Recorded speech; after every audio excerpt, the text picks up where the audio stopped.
A very good evening to each and everyone who has joined this session from Society of Indian Physiotherapists.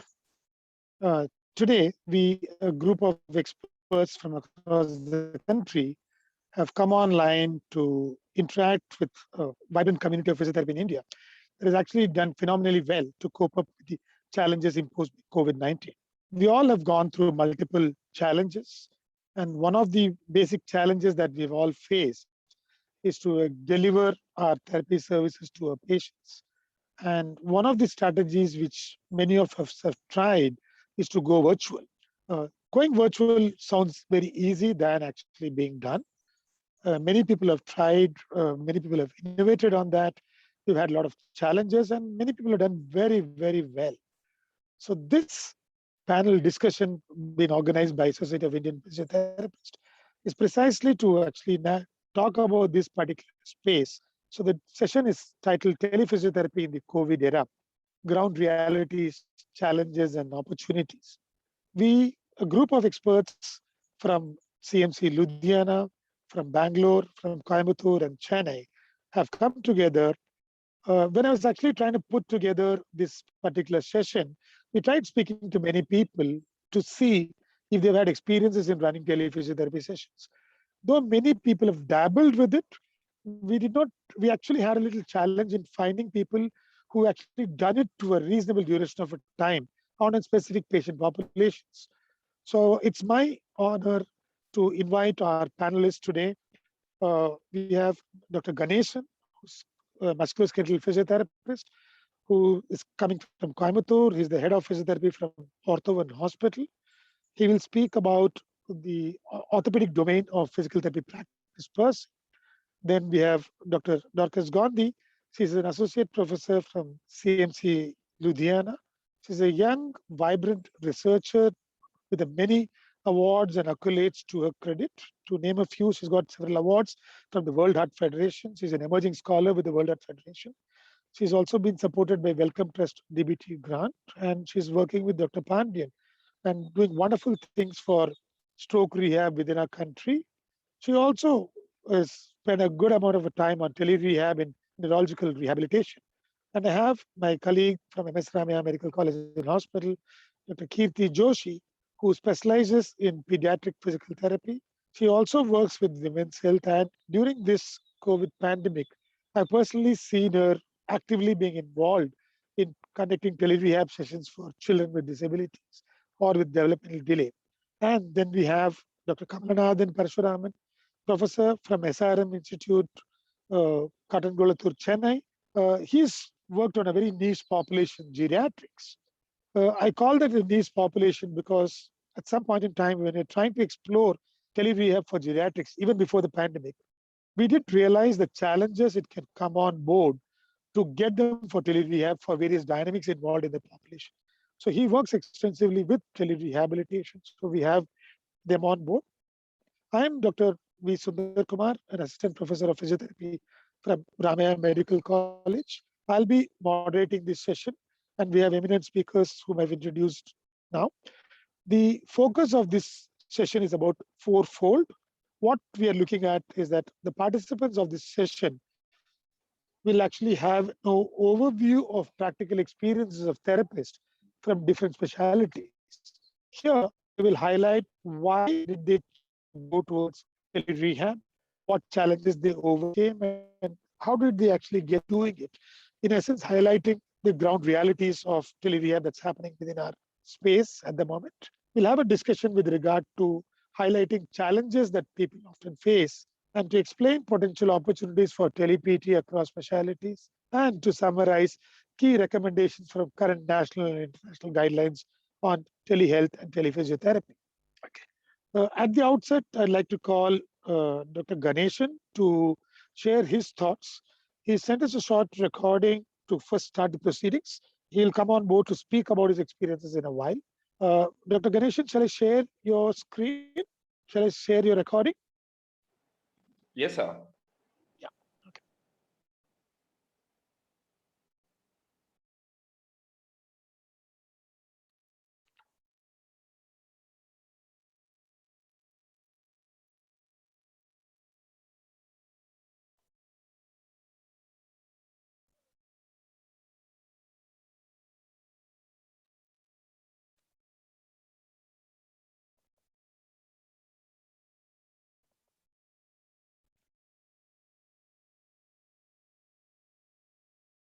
Good evening, everyone. I'm Ganesh, a sports physiotherapist, head of the department from Ortho 1 Orthopedic Specialty Center at Coimbatore. So, for us, the virtual rehab or the tele rehab was more of an opportunity than a problem. As we all know that in problems, we do find some opportunities which can change the course of history and look at how things can be progressed. So for us, the tele or the virtual rehab had a history where my particular education, where I have done some amount of tele and virtual rehab over a period of time.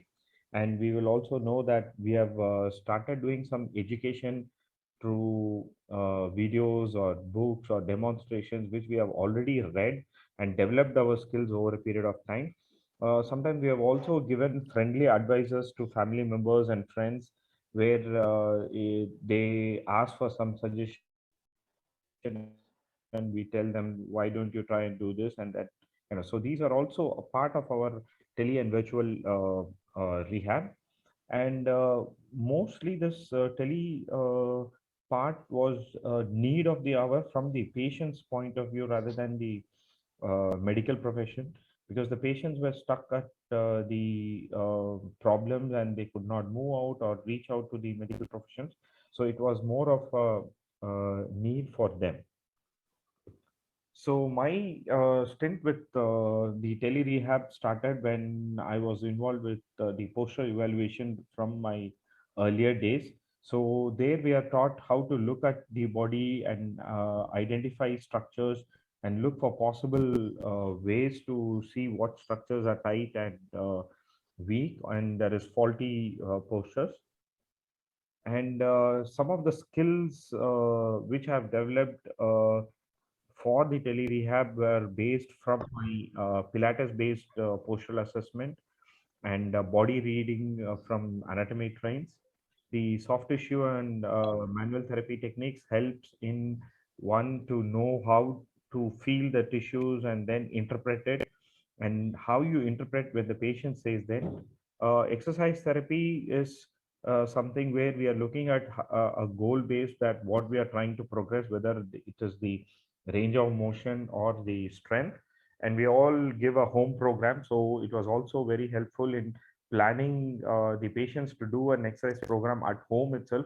Only thing is we just need to restructure them.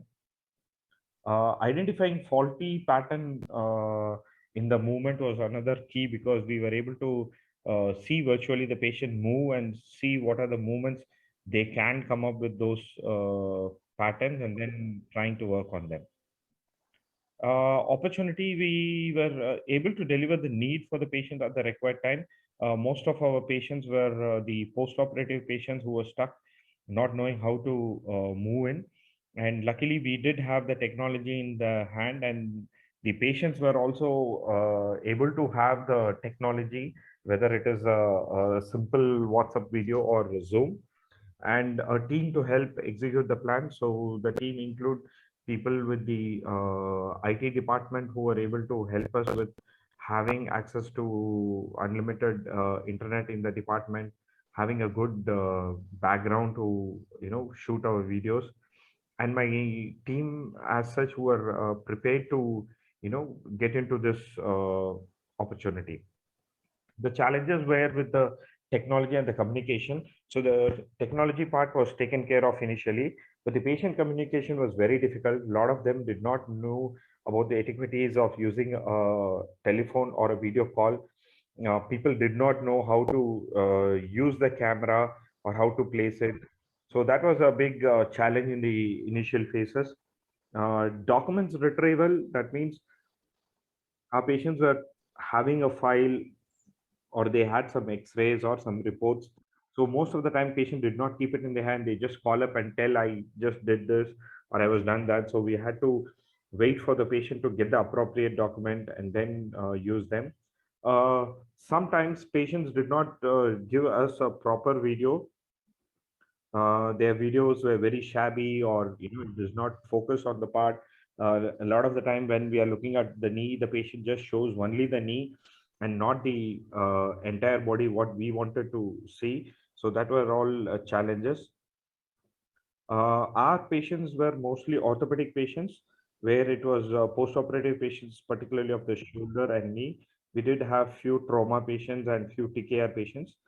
Conservative management patients were more predominantly based on neck, back, and shoulder. 70% of cases were operated patients who had to do their review and progress. 20% of this were our routine review patients, even in the OP patients. Only 10% of the cases were OP consultation who are directly come for physio through a virtual live. So this is the department what we used for our virtual sessions. It was well lit and we had all the equipments there to make our exercise videos. So for pain management, we use the patient attender themselves to show us the point where there is pain. And when we asked them to palpate, they were able to palpate and tell the pain. Then we were able to interpret the communication, what the patient feels, what kind of pain, and then find out which is the most painful area. And pain management, we basically used ice, warmth, massage, stretch, and isometric exercises to help them relieve the pain. And of course, medical management was also followed. For female clients in particularly, we made sure that we had a female therapist who is attending, or in case a male is attending, we either put in as a group WhatsApp video where we have 3 members. So if it's a female client, we also have another female client if they're not available with me, any of them, and then we do the session. Privacy and safety is very important when we are on online. So most of the time we try to use our own application to get the online sessions done. And we had addressed clients from different cities and states. Some of the clients who had traveled abroad were from UAE, Germany, USA, Japan, Qatar. So the challenge was trying to work out a time management which will be easier for both the parties. So what did we do for these things? Mostly we gave a special set of instructions for online session. This was for the therapist as well as for the patients.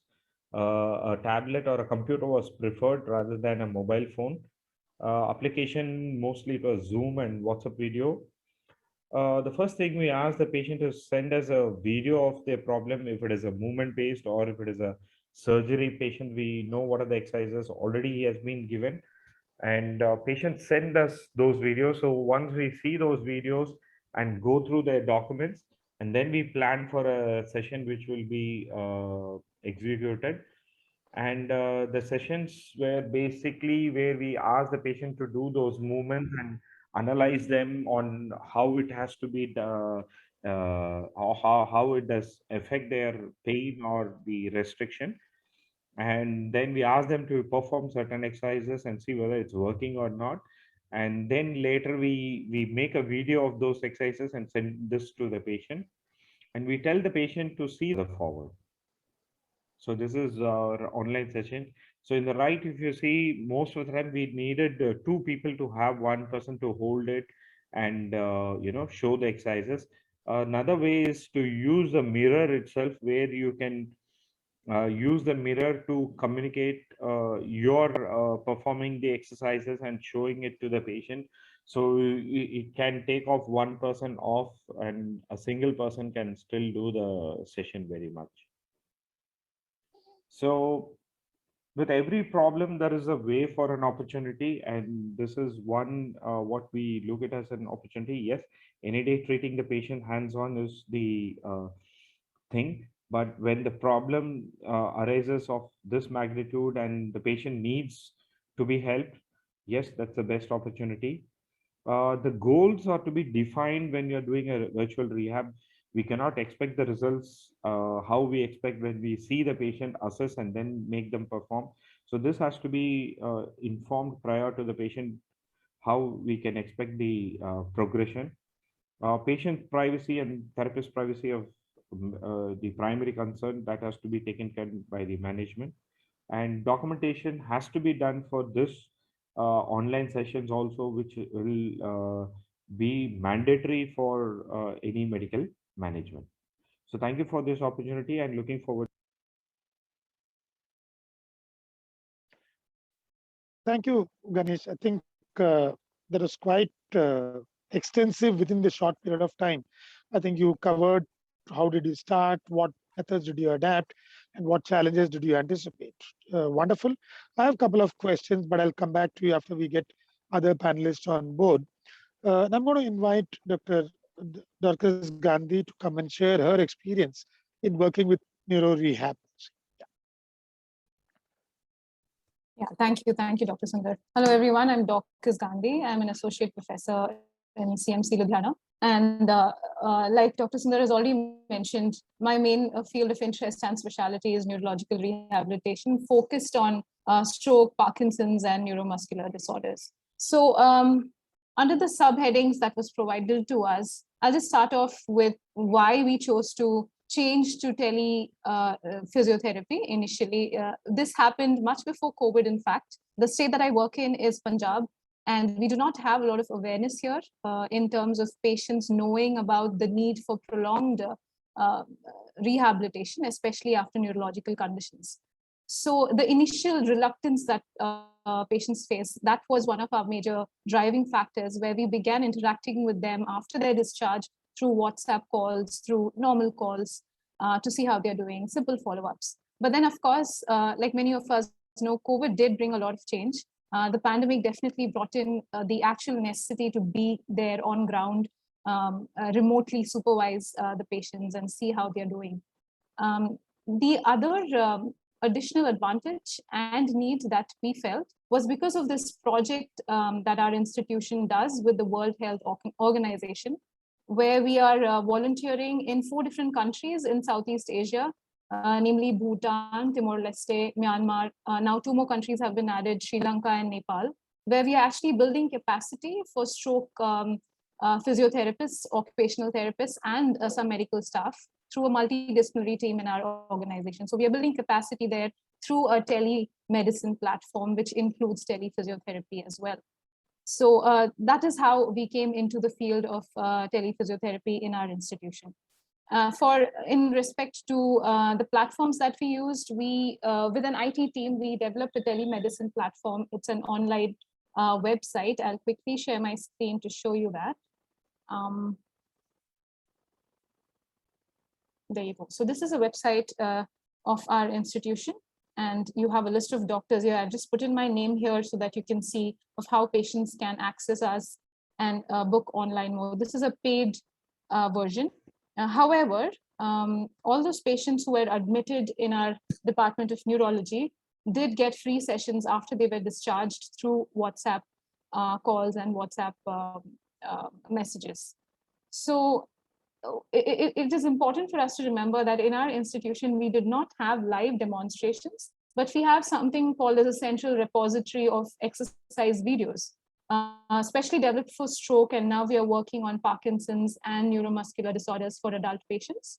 So through the central repository, we have series of schematic diagrams and videos which show patients how to do these. And so we send it across to the patient through WhatsApp or sometimes on Zoom, so that our focus is completely on watching them, observing them of how they do it, and not actually demonstrated live to them. So that was one thing that we learned over the course of time, that us doing it, perform the exercises live would be an issue, would hinder us from observing what the patient is actually doing. And like I mentioned, the mode that we used was video-based demonstrations, which were pre-recorded. We have a central repository, which is still, under progress. We are still working on it. When I have to talk about experiences, we have not performed an official research or a study to see if there are long-term functional outcome changes through telephysiotherapy.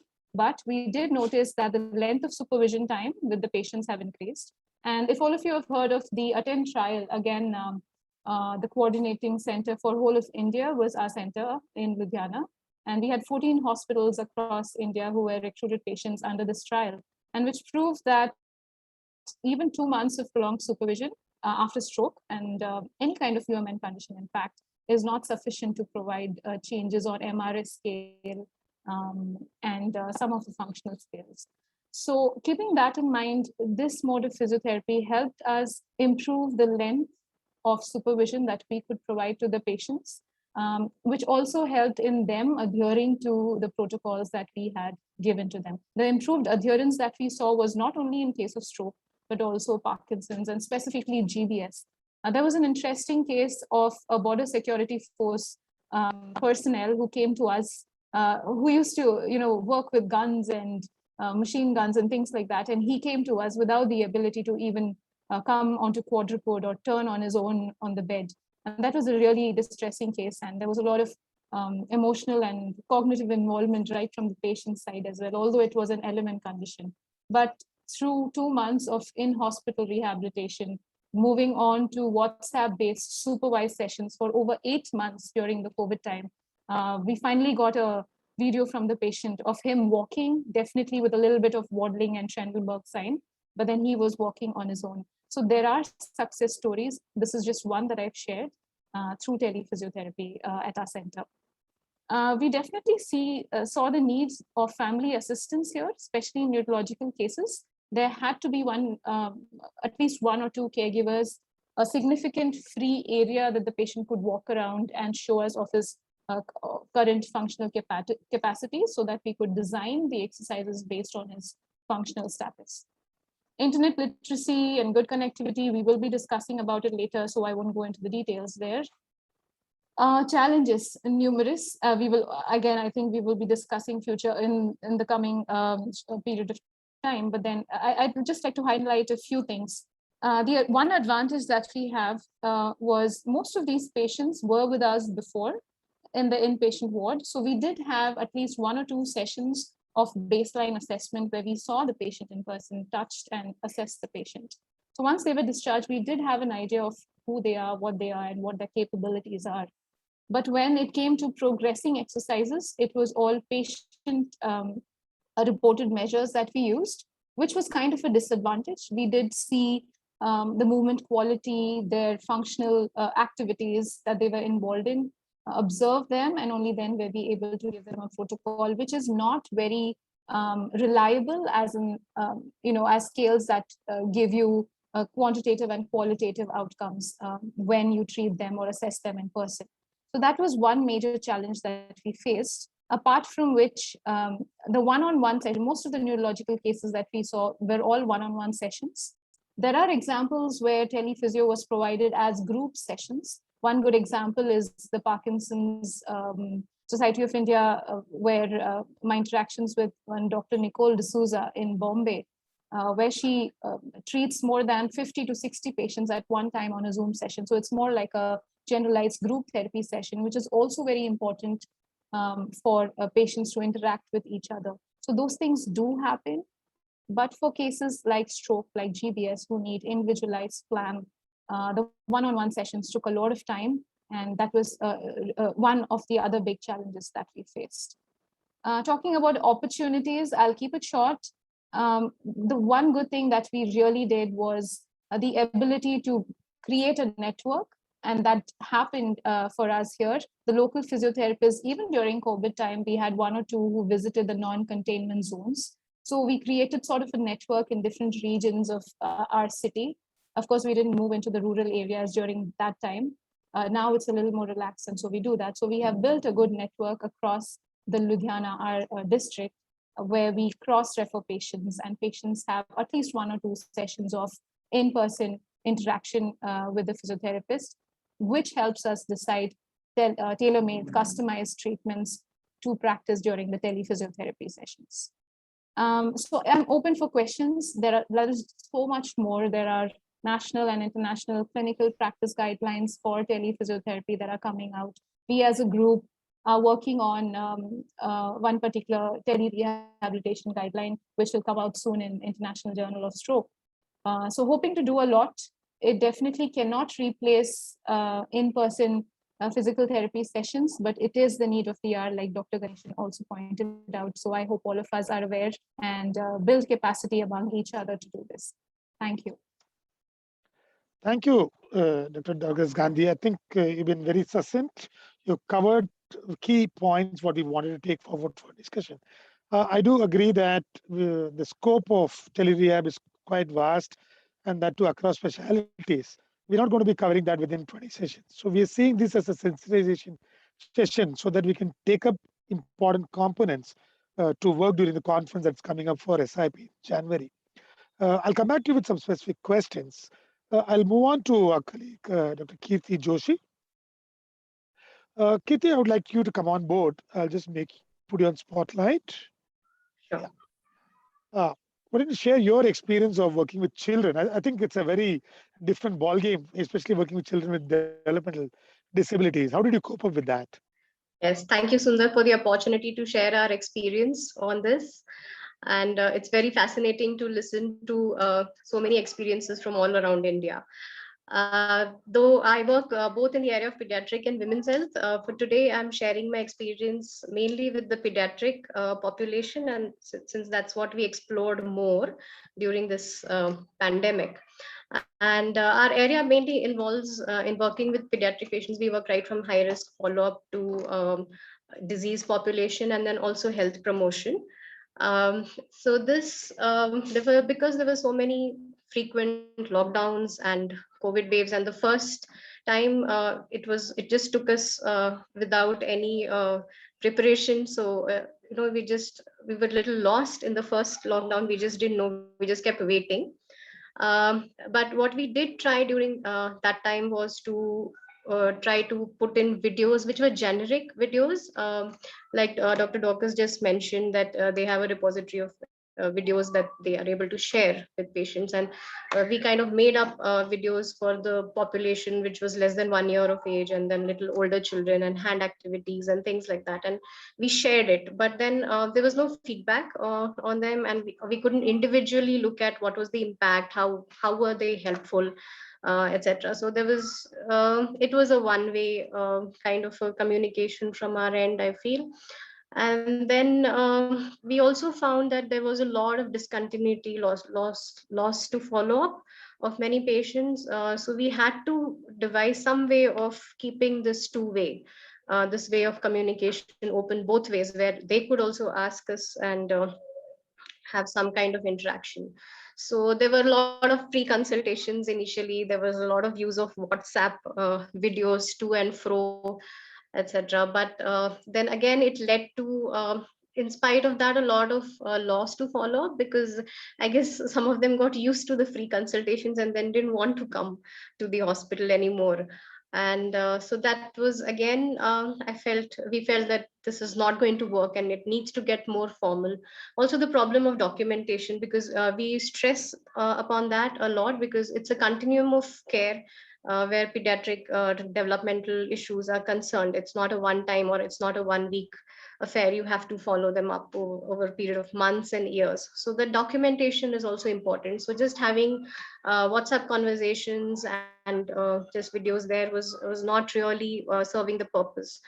And so we had to devise ways. So thankfully, the hospital did come up with a tele app, and it was initially put up for teleconsultations with other doctors, and then finally we also started, we said, okay, let's explore this app as well. So that's where we first started using. We use an app called Doc Pulse. As you're aware, we use this as it's a formal platform which is also put up on the website of the hospital, so patients are able to go there and book an appointment with the doctor they want. And we had made our slots available, so according to our schedules and our availability, so that we just had to give in that much time if we committed for a telehealth appointment at that time. So these slots were decided by respective therapists and the time that they could give. So we usually kept it around half an hour session, and then that's how we initially started. But it was a bit haphazard, and we did have problems there as well, because we really didn't know what to do, how to go about this. And we found that the whole session would just go in trying to communicate. The patient is trying to show us something, and show what the child is doing, and then we are asking questions and they have 10 other questions, and then before we know the time is up. So not very satisfied from both ends, and so we had to really relook, revisit as to how do we plan the session. So we got together as a team, and then we decided how to go about these individual session, how to stepwise do it properly, so that both sides are satisfied and we get a proper outcome, what we are hoping to do for the child. So what we did is we asked parents to share videos of areas of concern that they had about the child. So thankfully this app had an option where parents could upload reports, they could upload videos regarding the child. So that's what we asked them to do. So prior to the session, they were expected to put up a video or a photo or anything that was concerning them regarding the child. And then we went through it prior to the session and then decided a plan as to how do we go about tackling this and what would they need at home. So thinking about things that they could use at home to do as exercises. In case of smaller children, we kept props like a baby doll. And for older children, we kept things that could be used, pillows, blankets, things that they could relate to using at home.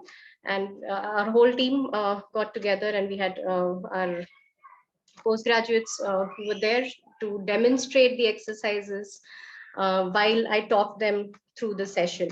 And that's how we then could cover it in that half an hour. And post that, we also send them a detailed mail about what were their concerns, what did we observe, and then what has been told as part of home activities for the child. So just as a recap, so we did these kind of activities for children where it was a one-to-one session. And there's my colleague Rajita, who does a lot of health promotion in schools, and she had a lot of group sessions but these were done on Zoom. And she promoted a lot of healthy activities for children, and that was another totally different activity, but also done online, run successfully for almost 8 weeks with almost 60 sessions that she did. So I think we were quite satisfied at the end of this, and we actually devised, I think, a lot of opportunities in this way. Of course, it's true that all these patients whom we got were already existing patients. So we just had to call them up and ask them how they would like, or would they like to come onto an online session. So that none of these patients were new patients. They were all existing patients. So we already had a background record about them. We had a detailed assessment about them. So we already had an idea of what to expect and what the goals are that we are working on. Having said that, many parents were reluctant. They did not want to come on board at all for an online session, and they just kept delaying it with maybe true that they didn't have enough connectivity, etc. But many of them just weren't game for it. But those who did, I must say, we got 100% follow-up from these patients. So post the COVID waves, and once things started settling down, all these patients who were on an online follow-up, they did come back. Whereas those who did not come for even the online follow-up, many of them were lost to follow-up. We never saw them again.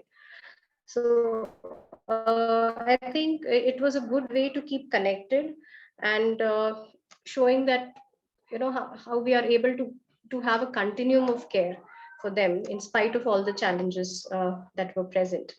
Another, of course, it's challenging in the pediatric or any physiotherapeutic assessment is we do so much of hands-on, whether it's assessment or whether it is activities for developmental disabilities in children.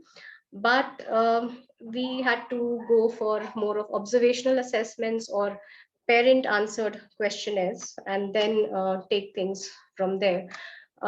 In a way, it honed our observational skills, I would say, a little more. But yes, it was challenging. A lot of times parents didn't know how to hold how to keep the phone in one place steady, and initially they would do that. They would just run around with the child and the whole video would be so blurred. So we had to educate parents. So as challenges, of course, poor connectivity at times from our end or from the patient's end was a problem. People not keeping the camera properly was a problem. Parents going off into all directions and asking too many things in trying to get all the answers in one session was a problem. So we had to structure the session and then do a lot of preparation from our end, as well as tell the patients, parents, that you need to keep these things ready and place the camera in such a way. So I think all this did help us a lot, and we look forward to extending our services now to more outreach areas.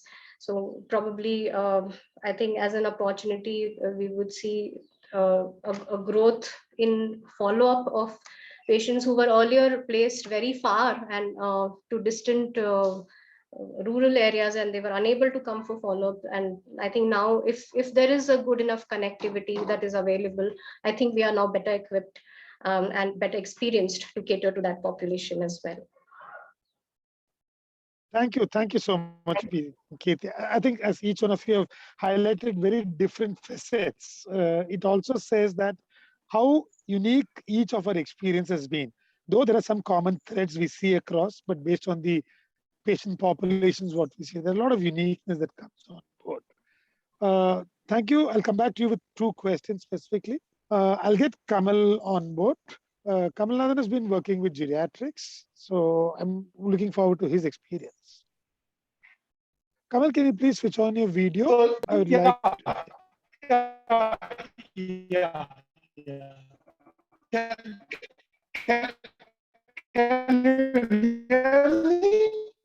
Can you hear me? Hello, can you hear me, Sundar? Yes. Hello. Yes, we can hear you. Thank you. Yeah, thank you so much. So I am Kamalanathan. I am from SRM. I am working in SRM for the past 18 years. My elective is community physiotherapy. So I am also having some experience related to community physiotherapy, that too in this tele rehab. Just a minute, I want to share my screen.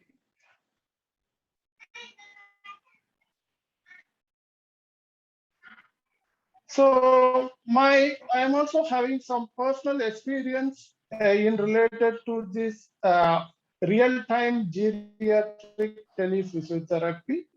So coming to why I am into this telephysiotherapy in the year Kamal, 2018. 1 minute.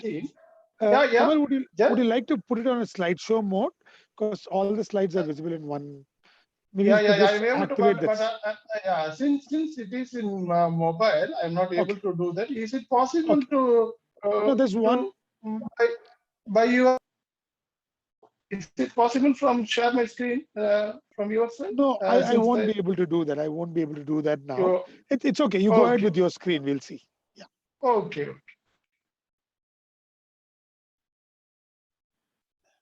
Yeah. Can you able to see my screen? So we can see it. Just about 3, 4. Thank you. Can you please go to 1 minute? But Kamal, if you just go to the next one, there's a video icon there. I think if you click that, it'll move to a slideshow mode. You want to try that? And Dr. Sundar, there's just a play button right on top, if you see here. Yes, I see the play button. Yeah. I think that will also work. Yeah. If you click that, it should convert into a, yeah.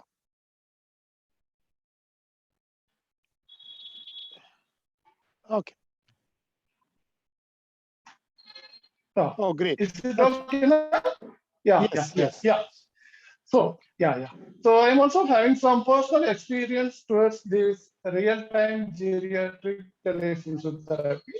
So why I am in this telephysiotherapy? In the year 2018, just I gone through some articles which is published in Physiotherapy Journal by the editorial note. So I come to understand that in the future, this information and communication technology going to rule that rehabilitation services Then followed by that, just I want to join my PhD. I'm planning to do my research on this tele-rehabilitation. So since I am a community physiotherapist, just I want to do something to cover the big whole population. Then I decided, why can't I can do a research on geriatric rehabilitation and geriatric physiotherapy. Then I started even before the pandemic in the around 2018. I started to work on this geriatric physiotherapy. And then I found that there are two broad classifications in geriatrics, the non-institutionalized elders and the institutionalized elders. Then I thought, why can't we go to institution to approach to give the group therapy to them to get the good results. Then I start approaching the geriatric centers around 2019. Uh, First, I went some so sophisticated geriatric centers, which is available in Chennai under a corporate setup. But what happened after a period of time that they are also having in-house physiotherapists and even that managers, they told us, we are not interested to do that. Then I move on to free homes. There are some free homes which are also available. But what in problem with the free home? There is no facilities. That sophisticated, some good home, they are having very good facilities, but they are not willing to participate in telephysiotherapy. But these free homes also having not having facilities, but there also initially they are not willing to participate in any telephysiotherapy. Even I explained to them, immediately a manager from that home, she asked me, even this old age population, even face to face, if you are speaking also, they can't understand. But if you are coming by tele or by video, how can they will respond to you? This was the first question asked by a manager. Even it made me to think on that. Then anyhow, I convinced that manager and then get into that organization. And then we started so many challenges. We faced so many challenges that most of you presented, you are all working in a very structured organization. But this unreached population, as a community therapist, I want to reach the unreached one. So the situation is like that. We face so many challenges that initially we will start with all simple things. Internet, there is no internet facility which is not available in that setup. There is no computer in that setup. Then even that any TV is not available, then camera is not available. Nothing is available in that center. Then we thought, even I personally I make all the setup in that organization. So initially we spent and make the setup. Then this is that organization, that Vishranti Old Age Home. Nearly 150 inmates are there. They are most of them, nearly 80% of them mobile with some assistance. Then another 20% of them is bedridden. So initially I started this in this organization that even in-house also we faced a lot of challenges. Even after we are providing computer, internet facility, and to monitor this live session by a big screen. Even I installed a 45-inch TV into that organization. Then finally, what happened, even that persons who are working in that organization, not skilled in operating the computer and the internet, then again we faced so many challenges that we trained them. There are some nurses inside that organization. We trained that nurses. Now the nurses are connecting that all this audio and the video. Then one more thing that is faced is a constraint, then that communication. Basically, they are the Tamil people. even I am comfortable in Tamil. So even though we are comfortable in Tamil, but that expression in that video is entirely different than if you communicate face to face. So it also initially it was some problem. Then after that we ruled out the issues. Then that time constant. So the time is a very big problem. So they are a particular train, they will go for lunch, a particular time they will go for bed, and there are some prayer time. So they are given some particular time. In that time only we have to provide the tele physiotherapy, that online sessions. So these are all the challenges we face. Then we are very comfortable with doing that due to after pandemic, these Zoom and Google Meet have become very popular. So after the period of time, we are very comfortable with that. Now we are doing this regularly, weekly, 5 days or half an hour in a day. I am doing that telephysiotherapy, the two live exercises, then live correction we are doing. We are doing this by Google Meet. This is the session. So this is in my office. From my office, we are connected with computer and TV. In there also, we are connected with computer, TV, and a full HD camera. We are fitted into that center. Nearly some 25 to 30 these popular geriatric people at a session they will join. We will conduct 2 or 3 sessions in a day. So make everyone to visible to everyone to make them to do that exercise, and we will monitor. We are correcting that exercises if anything goes wrong. Even inside that also, in house also there are the nurses who are available. We are trained the nurses. Now the nurses also giving some support to us. Currently, we are successfully. This is that organizations that old people they are doing exercises regularly. We are conducting this by online. Thank you so much. Thank you, Kamal. I think you're doing a wonderful job, especially in reaching out to people who are difficult to reach. Can I request all the panel members to keep their videos? I'll get you on spotlight. You can probably stop sharing your screen, Dr. Kamal. Yeah. And stop. Yes. I'll just get all of you on spotlight. What I wanted to add on is that we did want to go through how did you adapt and why did you go through this mechanism. I think each of you have addressed that in your talks. One pertinent area as a challenge that comes across is that when you're looking at doing assessments, like be it geriatrics or in pediatrics, neuro, ortho, so somebody comes with an ACL injury. So assessments, as Kirti rightly pointed out, ours is more of a hands-on profession. How do we adapt to the challenges of assessments? How did you all go about it? So initially, for me, that assessment also a big problem. But assessment, we personally we went to that organization, did that assessment, followed by that only we are doing in these exercises in tele. But the assessment part of view, definitely for the two in the geriatric population, they have the multiple issues. So assessed by the tele is really a very big challenge, a very big task. Okay. We are not able to do that. I think Kirti and Dorcas both said that they had some connect with the patients because they were there within the system.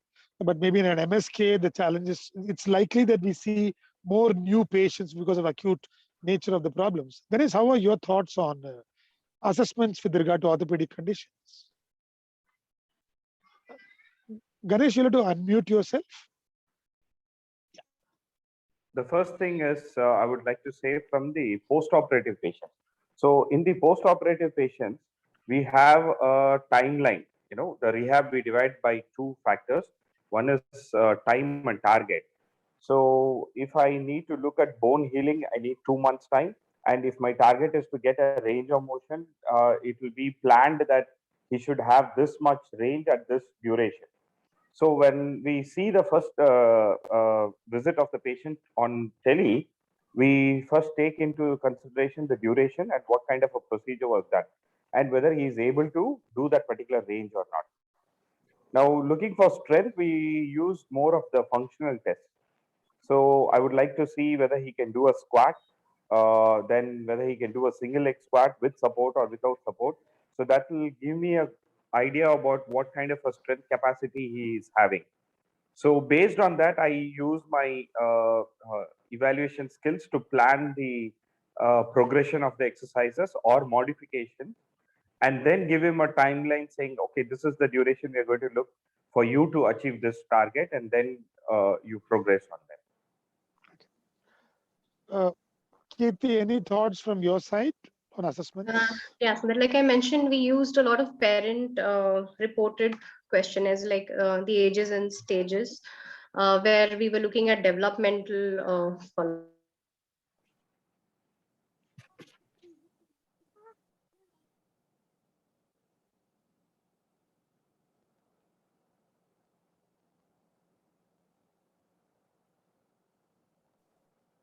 I think we lost Kirti's signal. Dr. Dorcas, do you want to come on board till we connect back with Kirti? Yeah. Sure, Dr. Sundar, thank you. Let me talk about stroke first, because we've seen a lot of cases that way through tele physiotherapy. The most common scale to assess impairments in stroke is FMA in person, where there are a lot of subsections. But the good thing is that if you see the Australian stroke clinical practice guidelines, they have come up with a shortened version of FMA. It's like a package where you can do it based on observing the activities of the patient. So we did use that in our tele physiotherapy as well. There are also patient-reported measures. I'm sure that it's there in various other specialties of physiotherapy as well. One simple thing that we see to assess dependency of the patient is the MRS score, modified Rankin score, for neurological conditions, especially for stroke, but it is, it can be elaborated for other conditions as well. So there are patient-reported measures, quality of life measures, health-related quality of life measures that we started using for telephysiotherapy. Wonderful, wonderful. On the same context, when you look in terms of a little bit of a vulnerable population, what do you think are the risks of safety concerns, like risk of fall, or maybe like you ask a patient to do something, patient does not have adequate supervision. Have you encountered challenges in that regard with regard to patient safety when you're doing teleconsults? Oh, yes, absolutely. And that is why we had developed a sort of an inclusion criteria for those who can avail this facility. We were not very stringent with it, of course, because we did have a lot of populations, even people from other countries who reached out to us. So we were not very stringent, but we did take the moderate and high functioning level patients to cater to their needs. But the other good example is Dr. Harpreet Singh from AIMS, who's a neurological physiotherapist as well. They targeted low functioning patients, for example, NIHSS, beyond 16. They targeted them, gave them really simple exercises, stretching and mobility exercises. The focus was prevention of secondary complications. So all low to high functioning patients can be, serviced via the telephysiotherapy mode. Concern, of course, is fall prevention, even things like mishandling of the patient. So the advantage with us was that we did have initial sessions, and because we already had the ATTEND trial going on, we had trained the caregivers to some extent of how they need to hold and assess the patient and get the exercises done. So we had a group of patients and a community which were already in touch with us before COVID. So that was one advantage. For the new patients, the central repository videos were of definite help. A visual feedback, a visual input given to these patients goes a long way. Great, great.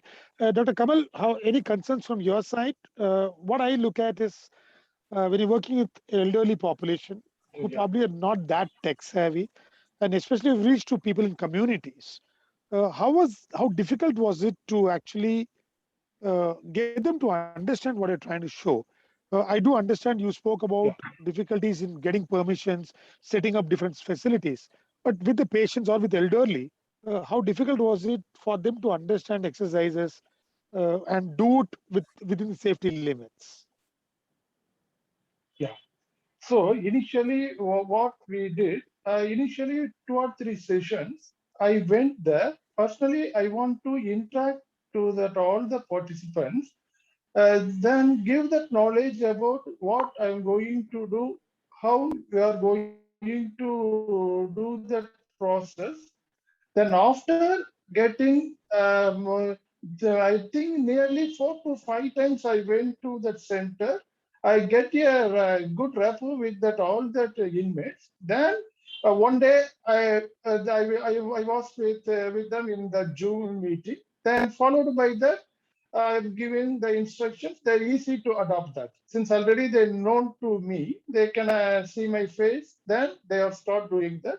That one more thing, the safety aspect is concerned. Initially, I was also very fear about that. So if anything happened during that exercise or any activity, so initially before that going to start this session, there are nearly some 7 nurses. They are working in that organization. So we conduct a separate session to that nurses, what we are going to do.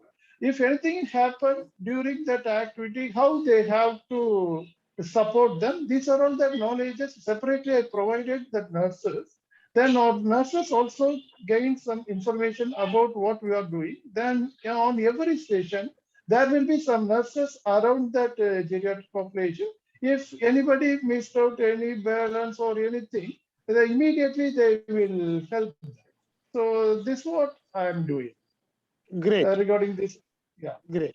So some amount of a sensitization always help. I think Yeah. that's some theme Yeah. I'm seeing across the participants, that there's some connect to educate them about what you're looking at doing. So that probably has helped in a little bit. Kirti, we lost connection. Would you want to continue from where you left? Yeah, sorry about that. I was talking about the scales that we used, and like we said, we used a lot of parent-reported scales for children, and we, as observational for smaller children for whose developmental, we were tracking their how's the development going. We looked at more of the gross motor by the AIMS, that is that Alberta Infant Motor Scale, and looking at older children, we use a functional scale like GMFM mainly. So then we could go more functional in terms of explaining it also to the parents, because we couldn't use terminologies that you would use in NDT and things like that. We just had to make it very, very activity based, simple things that can be used at home. And that's why we used these scales to do that. Great, great. Dr. Dorcas, I'm going to come back to you with regard to treatment strategies. I know you did touch upon treatment strategies in the beginning. I probably hope Dr. Dorcas and Dr. Ganeshan to elaborate on how did they approach the treatment strategies with their patients.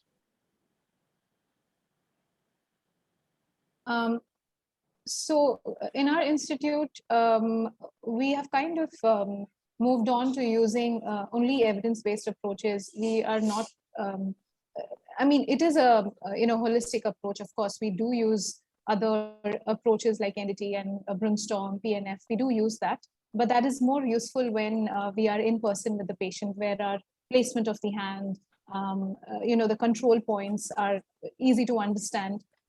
Tell the student or tell your master's student to do that specifically, but not with the caregiver. So the other things like CIMT, mirror therapy, the other evidence-based approaches which have been researched and proven to be effective, even in a home setting, task-based activities, that's what we started using. And even as Dr. Kirti mentioned in her initial talk, the patient and the caregiver had to be sensitized that anything and everything in their house can be used. Which we have read theoretically as students, we have done it as students, but now to do it hands-on, to train the patient, to train the caregiver, it was amazing of how they came up with ideas, especially with my GBS case, if you remember. I spoke about the border security patient. He came up with ideas of what can I do with this particular stand in my house, what can I do with this utensil. So it was very interactive too, and we made it very task-based, function-based, which helped with the treatment to go smoothly and easy for the patient to understand without the technological terms. Great. Dr. Ganesh, would like to come and share your thoughts? Uh, we were using the videos for the patients for maybe about 2 years before itself. So we used to have a set of protocols for the post-operative patients. So we give the videos and make them follow it up. And we also have some individualized pictures, charts given to them. But I found at that period only that some of the patients who were not able to, pick it up or make necessary adaptations made faulty movements and then came back with trouble. So at that time, we made those corrective exercises specific to the patient. So if you see in our rehab, what we did was we do give the pre-recorded videos or the exercise formats, but most of the time, seeing the patient, make them do, and then identifying which exercise best suits for them, and then making a video started giving more like a hands-on feel. So we found that initially a couple of patients who did 1 or 2 sessions, we did a follow-up to know, okay, how you are doing and get back us the video. And we found the results were very good. And the patient's confidence also became better in doing an online session. And now I have a lot of clients who are still preferring the online, saying that, okay, I can still wait for a couple more months to get the rehab done. The biggest advantage this COVID started me was earlier we were never charging for the online sessions. Every patient we on the phone call videos we used to do, but COVID gave me that opportunity. My management agreed with me that we can charge the patients for online and then you can do their rehab.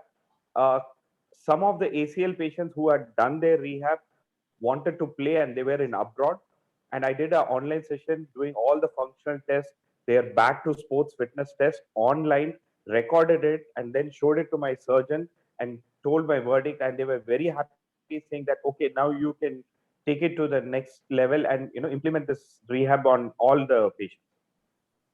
Wonderful. Some of the common themes, what I observe is that some amount of standardization of methods looks like it's played a vital role, like sensitizing the patients about what they're going to do and about using standardized outcome measures seems to have played a vital role. In the same sense, how do you maintain documentation? Like when patient comes to our OPDs or when we're seeing them in IPs, we always had an opportunity of using a file to write down to monitor progress notes. How did you all deal with documentation with regard to tele-PT? Can I start? Yeah, please. What we have done is, there is a patient file maintained in the hospital. And what we do is we write our notes on that and leave it to the file, which can be put up with their medical records file. So anytime the patient visits back the hospital and we open up the file, we will have the record of what online was done to him, and that can be used as the progression tool from at that stage of this visit. So that is one thing what we have done. Uh, Anyone has used electronic health records? Any experiences on that? Well, sorry, please go ahead. No, sorry. No, we also maintained a manual record. We always have a file of the patient that we maintain in the physiotherapy department itself. So every time we had an online session, the documentation was done in that itself. So we did not use an online health record yet, but we are in the process of forming it now. Okay. Dr. Dorcas, you're adding to that point. Yeah. Yes, we, like I said in my previous talk, so we had this online platform, the telemedicine platform, which records everything. And it's easy to access by the multidisciplinary professionals, whoever the patient books an online session with. So having said that, we did have other WhatsApp sessions, which were free of cost. I think we should start considering charging for that as well now, which is a very good idea, in fact. And yeah. So there we had the inpatient files where we recorded it, but we did not follow it stringently, unfortunately. But that is a field of improvement for us that I've learned today. When you said you recorded, was the, like, for example, if you're demonstrating an exercise or you had a consult, was the entire consult video recorded, or is it just clocked that the session happened at this time? No, a written recording. Okay, It okay. was, yeah. There's not a video recording over there, right? Okay. But the Sundar, reason I was looking, yeah. we recorded earlier when we wanted to keep a document and keep, and then it was taking up too much space, and too much work was going, because we were doing sometimes 5 to 6 sessions a day, and it was very difficult, and many of the patients are not happy to do it on Zoom. They were more comfortable with WhatsApp. So those are problems. Then we just started just clocking the time, date, those kind of aspects. Okay, okay, great. The reason I was bringing that in over there, in fact, when you look at guidelines, even from the Indian government or from WC, World Congress of Physiotherapy, privacy becomes an important concern, because like we're doing a video conversation, it's easy to do a screen record or easy to record conversation, share it in different platforms. Even accessing information from with patient identifying details. It's sort of quite different, because when you say we're doing in a Zoom, there's an option that it gets recorded and gets stored in cloud and all that. So have you had any concerns with privacy, or any patient reported about privacy issues with you? Anyone for that matter? No, we did not have any issues on that. But only thing I mentioned was, when we have a female patient, we always made sure that there is a female candidate with us, or even in the WhatsApp, if I don't have anybody female, I call my female therapist on WhatsApp, and she's on the group. Okay. So that was the one thing we made sure that it should be there, whether it's a male or female. How we need to do is that thing we made sure it's done. Okay. Also, Dr. Sundar, if I may add quickly. Please. Yeah. The telemedicine guidelines, as far as I know, does not include the video recording part, but for other consults, there is something called as a verbal consent that you can take right at the beginning, and there's a format for that as well. So maybe that could be used here. I was going to come to that, because consent becomes an important process, because it can be an issue. So has anybody had experiences with taking consents as part of your formal process? No. Not for tele physiotherapy, but for certain trials we have used it. Yeah. That's good with that. Okay. I think we are running short of time. I'll quickly cover one more aspect. I think Kamal did touch upon it. The telephysio has been there for a while. I think COVID has helped us to accelerate towards that. We are also taking baby steps in that direction. But a whole lot of population do not have access to it, either by means of technology or by means of not knowing how to go about doing it, or probably not having enough resources around them.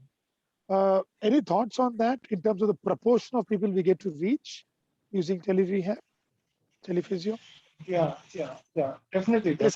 Even some physiotherapists are not adequately literate about computers. Those who are working, most of the friends I know, those who are practicing physiotherapy in the rural areas, even they are not adequately having that computer literacy. First, the skill development, which starts from the physiotherapist. So we have to educate the physiotherapists, all our community, about what are all the communication development which is available, what are all the platforms can be used effectively in physiotherapy services. First, we have to educate our therapists. Then followed by that, of course, the patient, definitely they are having so many issues by using this. So gradually, we have to educate the patient. Even sometimes the patient is old age, if they are not able to cope up with the things, even we can educate the patient caregivers to help them to do this, how effectively use these ICT devices that we can do. Then one more thing that regarding that informed consent. So once already you touch upon that, maybe in the future, we may face some ethical issues once we are doing this in a tele or a video recording. So is it, if possible, before even in this, we have to get the informed consent before we are going to treat the patient regarding to that. Then there are even guidelines. So even some UK, we have some guidelines. In WCPT also, we have some guidelines.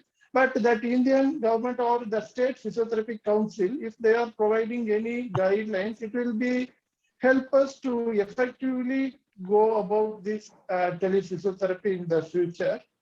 Then one more thing, the proficiency in that local language. It also needed by the physiotherapists once they want to go into tele-rehab in the future. Wonderful, wonderful. Yeah. Thank you for highlighting on that regard. I think we've touched upon major components. For lack of time, I'll try to bring it towards closure.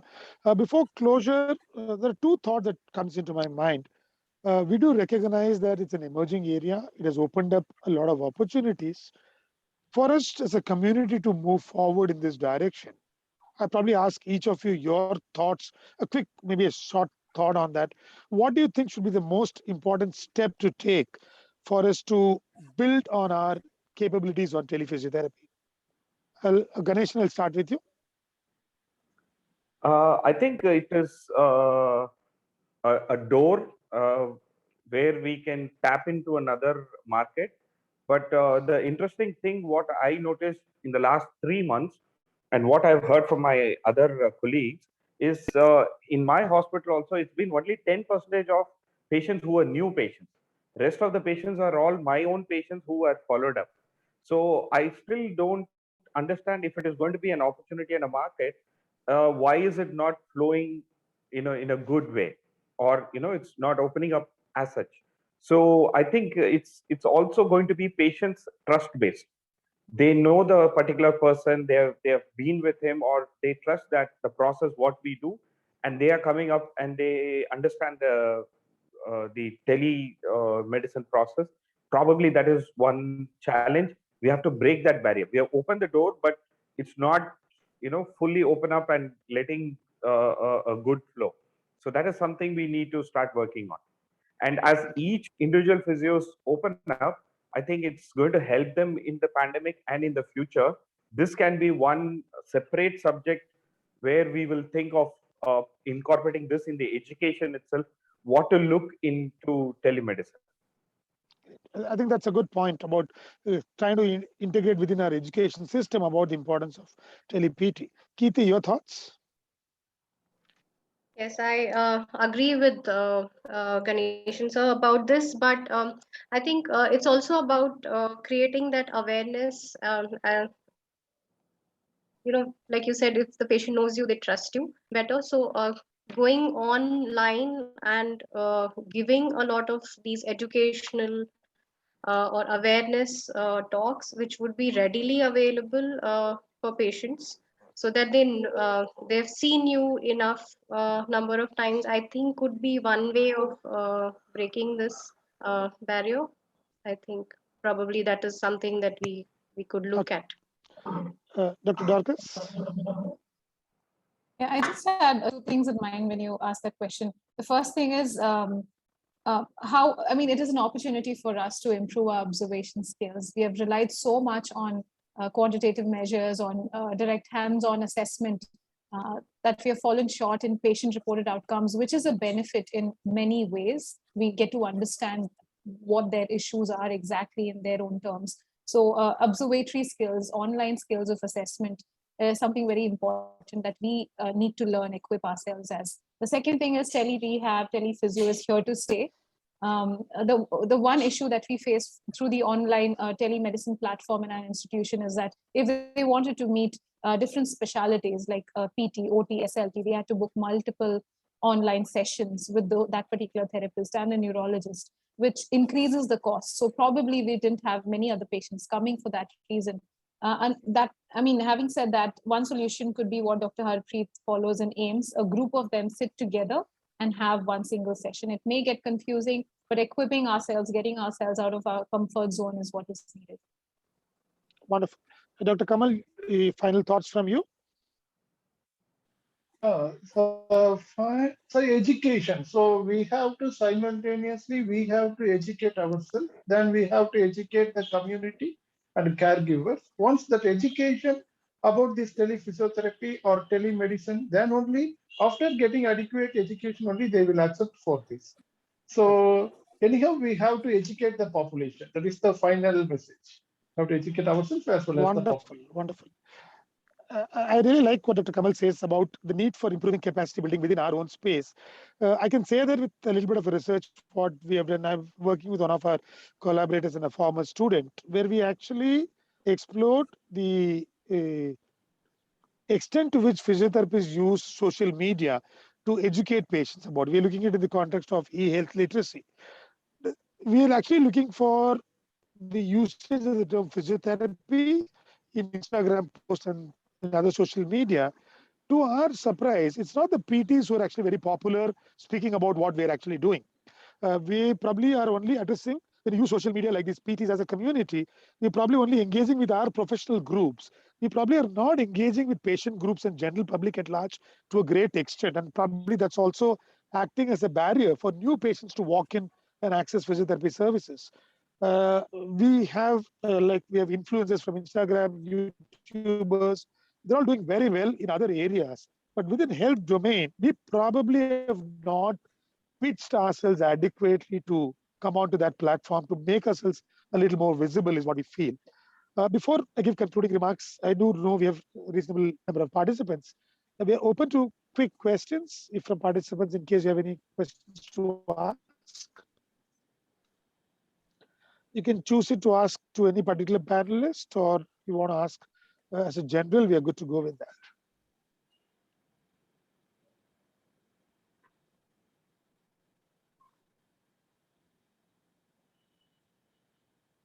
It looks like I lost Kirti again. I'll just get about that.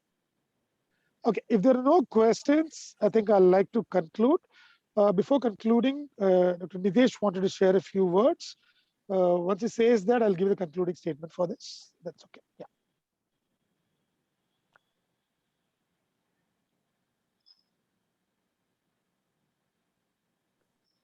Nitesh, you're muted. You want to speak about it? No, I don't want to speak. I mean, that's fine. Okay, Just okay, great. I think we have an important session coming from Dr. Tanvi, but the other reason why we looked at taking this particular topic is that we have our annual conference coming up in Chennai. We're looking forward to a physical conference. Let's hope things stabilize by that time and we can actually meet in a physical space. The conference is scheduled for Jan 7th, 8th, and 9th of 2022. Further announcements will follow soon. In fact, this particular session was planned as an event to sensitize towards this conference, and we chose this topic with a belief that this is an area that needs a lot of discussion from our team. We probably will be happy to